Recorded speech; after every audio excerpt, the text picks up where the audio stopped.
Let's be real. Everyone wants to earn more, but for some, the slow grind isn't just enough. The urge to have it all now leads to a dangerous path: government fraud. Whether it's faking documents for a grant, dodging taxes, or gaming the system. But when you cheat the system, you aren't just stealing from a building, you're gambling with your entire future. This isn't just about getting ahead. Fraud is a crime that leaves a permanent mark.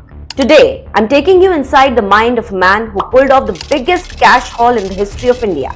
To his neighbors, he was just a simple perfume trader who rode an old scooter and wore simple clothes. But behind the walls of his Kanpur home lay a secret that shook the entire nation. Piyush Jain, the man who literally lived on a mountain of hidden cash.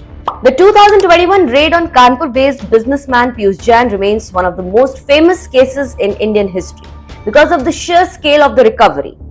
He was arrested on charges of tax evasion in December 2021. When tax officials raided his home, they didn't just find cash, they found a mountain of it.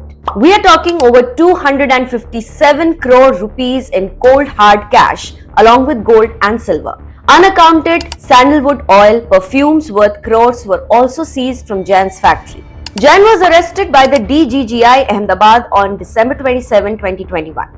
So how did he do it? It was found that he was shipping goods using fake invoices and no e-way bills. By bypassing the government's tracking system, he was allegedly pocketing the GST that should have gone to the public.